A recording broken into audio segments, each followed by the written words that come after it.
जी हाँ दोस्तों, आप सही देख रहे हैं। झारखंड का संपूर्ण भौगोलिक परिचय मात्र एक वीडियो पर आप सबके लिए। तो तैयार हो जाइए। मैं लालखंड का लाल आज आपको बताने जा रहा हूँ पूरा भौगोलिक परिचय झारखंड का। अब टेंशन नहीं लेने का। जेपीएससी, जेएसएससी, जेटेट टेंशन नहीं लेने का, क्योंकि झारखंड का लाल अब करेगा बवाल। तो वीडियो को एंड तक ज़रूर देखिए और सुनिए। तो चलते हैं भौगोलिक परिचय। अक्षांशीय विस्तार।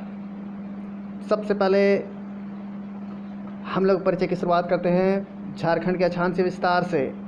और आप स्क्रीन पर देख सकते हैं अक्षांशीय विस्तार 21 डिग्री 58 से 21 डिग्री 58 10 से 25 डिग्री 18 उत्तरी अक्षांश। याद रखिएगा 215810 2518। 21 डिग्री 58 10 से 25 डिग्री 18 उत्तरी अक्षांश। ये है हमारा अक्षांशीय विस्तार झारखंड का। देख लेते हैं देशांतरीय विस्तार। देशांतरीय विस्तार जो आप देख सकते हैं 83 डिग्री 1950 से 87 डिग्री 57 पूर्वी देशांतर। देशांतरीय विस्तार 83 डिग्री 1950 से 87 डिग्री 57 पूर्वी देशांतर। इन दोनों को याद रख लीजिए, काम आने वाला है।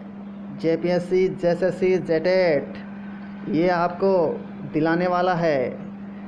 तो याद रख लीजिए दोस्तों इन दोनों डिजिट्स को। चलते हैं आगे। अगला जो चीज़ है वो बहुत ही आसान है, चौड़ाई। झारखंड का चौड़ाई याद रख लीजिए दोस्तों, झारखंड का चौड़ाई देखिए। झारखंड का चौड़ाई जो है वो है पूर्व से पश्चिम 463 किलोमीटर। याद रख लीजिए 463 किलोमीटर चौड़ाई पूर्व से पश्चिम। और बात करें लंबाई की तो उत्तर से दक्षिण 380 किलोमीटर। 380 किलोमीटर उत्तर से दक्षिण। याद रख लीजिए दोस्तों, चौड़ाई 463 किलोमीटर पूर्व से पश्चिम, पूरब से पश्चिम तक का 463 किलोमीटर और उत्तर से दक्षिण तक का 380 किलोमीटर। याद रख लीजिए। अगला प्रश्न को देखते हैं और इसका जवाब भी इसी में मौजूद है। भौगोलिक सीमाएं। तो भौगोलिक सीमाओं में वर्णन किया गया है उत्तर में बिहार। याद रखिए उत्तर में बिहार, दक्षिण में उड़ीसा और आगे चलते हैं पूरब में पश्चिम बंगाल। याद रखिए ऑपोजिट याद रखना है। पूरब में पश्चिम बंगाल और पश्चिम में 2 राज्य आते हैं। पश्चिम में 2 राज्य छत्तीसगढ़ एवं उत्तर प्रदेश। पश्चिम में छत्तीसगढ़ एवं उत्तर प्रदेश। याद रख लीजिए दोस्तों, स्क्रीन पर आप देख सकते हैं।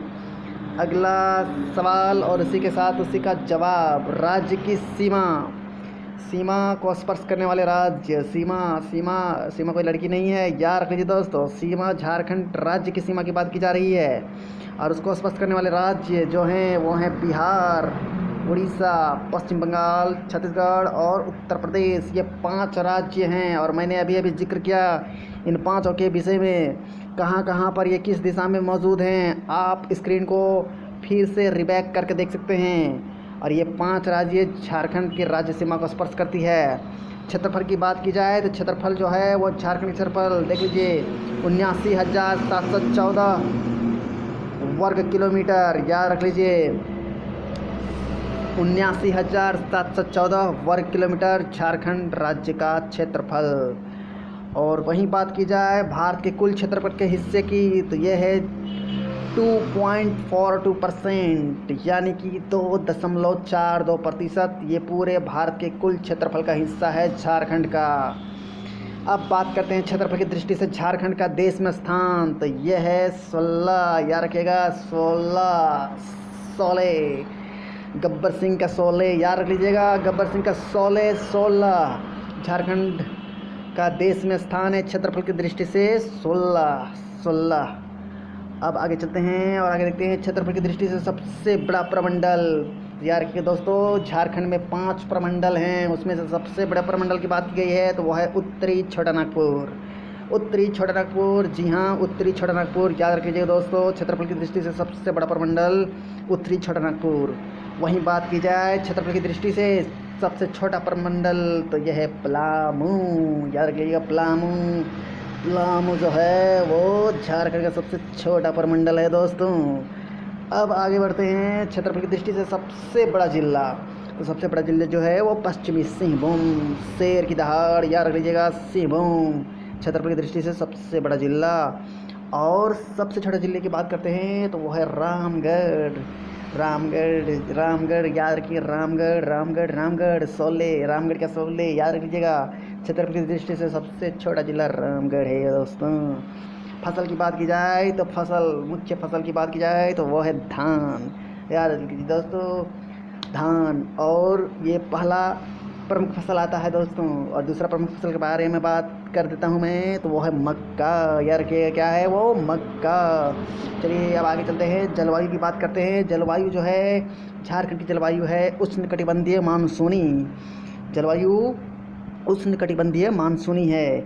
वहीं बात कर लेते हैं कुल वन भूमि की। तो कुल वन भूमि जो है वो है दोस्तों, जी हाँ देख लीजिए स्क्रीन पर, 23,473 वर्ग किलोमीटर। याद रखिएगा 23,473 वर्ग किलोमीटर कुल वन भूमि है। और वहीं बात की जाए प्रतिशत की तो प्रतिशत है 29.45%। It means 29.45%। अब आगे चलते हैं और आगे देखते हैं झारखंड का धरातलीय स्वरूप। तो झारखंड का धरातलीय स्वरूप कैसा है देखते हैं आगे स्क्रीन पर। झारखंड के धरातलीय स्वरूप को मुख्यतः 4 भागों में बांटा जाता है दोस्तों। याद लीजिएगा 4 भागों में झारखंड का धरातलीय स्वरूप को मुख्यतः 4 भागों में बांटा गया है। पहला है पाट क्षेत्र जिसे हम पश्चिमी पठार भी कहते हैं। और इसके विस्तार को जान लेते हैं। तो रांची जिले के उत्तर से पश्चिमी भाग से लेकर पलामू के दक्षिणी छोर तक पाट क्षेत्र कहलाता है दोस्तों। याद रखिएगा पाट क्षेत्र किसे कहते हैं या पाट क्षेत्र का विस्तार कहाँ से कहाँ तक है। तो इसका जवाब होगा रांची जिले के उत्तर पश्चिम भाग से लेकर पलामू के दक्षिणी छोर तक। और आकृति की बात की जाए कि पाट क्षेत्र या पश्चिमी पठार की आकृति कैसी है तो वो है दोस्तों त्रिभुजाकार। याद रखिए त्रिभुजाकार उसकी आकृति है। और बात की जाए अगर झारखंड की कि झारखंड की आकृति कैसी है तो वो है चतुर्भुजाकार, वो भी याद रख लीजिए दोस्तों। अब चलते हैं आगे। ऊपरी भाग टाँड़ का निचला भाग दोन कहलाता है। और पाट क्षेत्र का जो हिस्सा है ऊपरी भाग उसको टाँड़ कहते हैं और निचले भाग को दोन कहते हैं। ये बात किया जा रहा है पश्चिमी पठार की। और बात करें समुद्र तल से औसत ऊंचाई की है तो है 900 मीटर। पाट क्षेत्र की समुद्र तल से औसत ऊंचाई कितनी है 900 मीटर। जी हाँ दोस्तों 900 मीटर। आगे बात करते हैं पाट क्षेत्र से संबंधित ऐसे छोटे छोटे पठार जिसके ऊपरी भाग समतल हो उसे स्थानीय भाषा में पाट कहते हैं। तो बात आ गई पाट क्षेत्र के बारे में। पाट क्षेत्र की विशेषता क्या होती है या पाट क्षेत्र किसे कहते हैं। तो ऐसे छोटे छोटे पठार जिसकी ऊपरी भाग समतल हो उसे स्थानीय भाषा में पाट कहते हैं। अब बारी आती है प्रमुख पाट क्षेत्र की। तो नेतरहाट पाट 1180 मीटर आप देख सकते हैं स्क्रीन पर। गणेशपुर पाट 1171 मीटर और जमीरा पाट 1142 मीटर। दोस्तों याद रखिएगा प्रमुख पाट जो क्षेत्र हैं वो 3 हैं यहाँ पर, इसलिए इसे त्रिभुजाकार भी कहा जाता है। मैंने अभी आपको बताया था इसे त्रिभुजाकार कहा जाता है। तो ये त्रिभुजाकार में 3 पाट क्षेत्र समाहित हैं, नेतरहाट पाट, गणेशपुर पाट और जमीरा पाट। चलते हैं दोस्तों आगे। प्रमुख पहाड़ी। तो पाट क्षेत्र के प्रमुख पहाड़ी हैं सानू और सराऊ। याद रखिए दोस्तों पाट क्षेत्र की प्रमुख पहाड़ी सानू और सराऊ है। और वहीं बात की जाए नदियों की तो उत्तरी कोयल, शंख, फुलझर नदियों का उद्गम स्थल पाट क्षेत्र में समाहित है। उत्तरी कोयल, शंख, फुलझर नदियों का उद्गम स्थल पाट क्षेत्र में समाहित है। और इसकी खास बात 12वें का मैदान इसी पाट क्षेत्र में स्थित है जिसका आकार तस्तरीनुमा है। याद रख लीजिएगा सवाल अगर पूछा जाए तस्तरीनुमा आकार किसका है तो 12वें का मैदान याद रखिएगा। और किस क्षेत्र में स्थित है तो याद रखिएगा पाट क्षेत्र में। चलते हैं अगले पठार की ओर और अगला पठार है रांची का पठार। इनके मुख्य बिंदुओं को जान लेते हैं। झारखंड का सबसे बड़ा पठारी भाग है ये। झारखंड का सबसे बड़ा पठारी भाग रांची का पठार। समुद्र तल से औसत ऊंचाई 600 मीटर।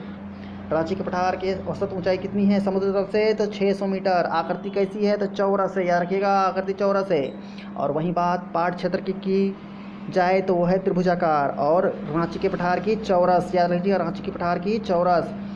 चलिए चलते हैं प्रमुख जलप्रपात जो रांची के पठार में स्थित हैं। बूढ़ाघाघ जो झारखंड का सबसे बड़ा जलप्रपात भी है दोस्तों। बूढ़ाघाघ या लोधाघाघ इन्हीं का नाम है। 137 मीटर ऊंचाई इसकी है। उसके बाद चलते हैं हुंड्र फॉल यानी हुंड्र जलप्रपात जिसकी ऊंचाई है 74 मीटर। इसी क्रम में सदनी घाघ 60 मीटर, घाघरी जलप्रपात 45 मीटर, दसम जलप्रपात 40 मीटर, जोन्हा या गौतम धारा इन्हीं दोनों को कहा जाता है 17 मीटर। स्क्रीन पर आप देख लीजिए और इसको रिलोडेड कर लीजिए मेमोरी में।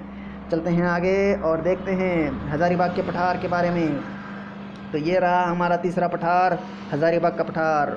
ऊपरी हज़ारीबाग पठार हज़ारीबाग ज़िले में फैले पठार को ऊपरी हज़ारीबाग पठार कहते हैं, याद रख लीजिएगा। हज़ारीबाग ज़िले में फैले पठार को, तो हज़ारीबाग ज़िले में फैले पठार को ऊपरी हज़ारीबाग पठार कहते हैं, जिसकी समुद्र तल से ऊंचाई 600 मीटर।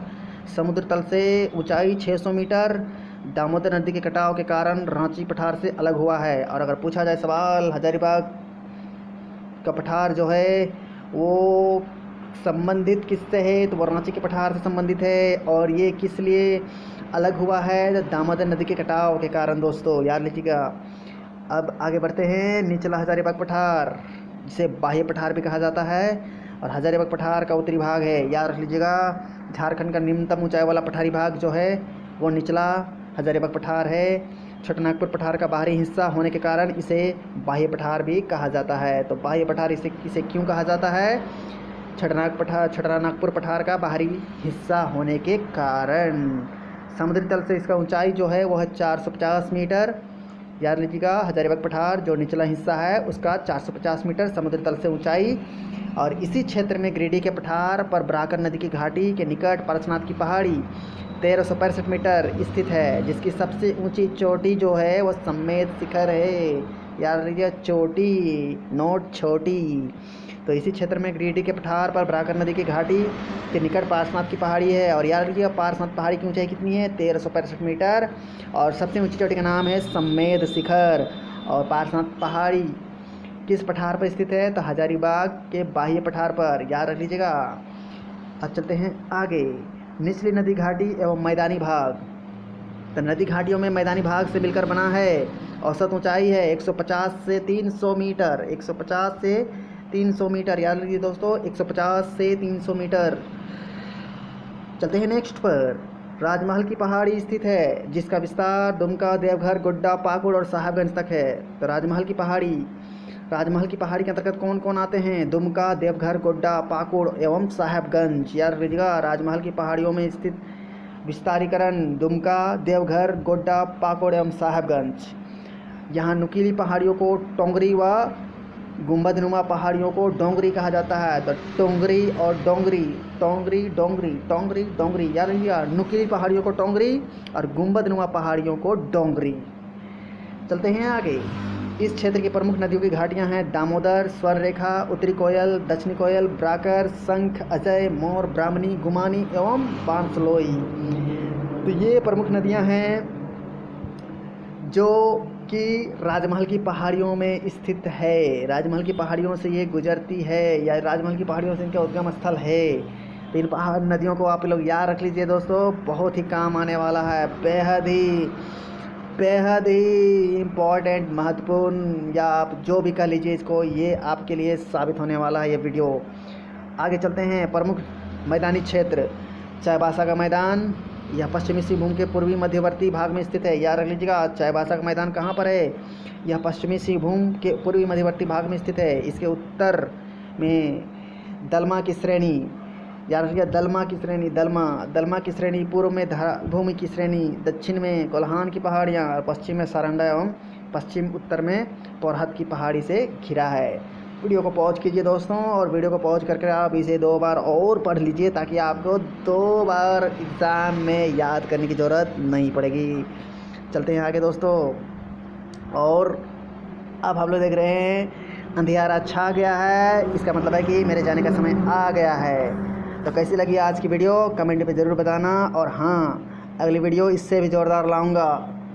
तो इसकी नोटिफिकेशन जानने के लिए चैनल को सब्सक्राइब कर लो यार। मिलते हैं अगले वीडियो में, तब तक के लिए जोहार।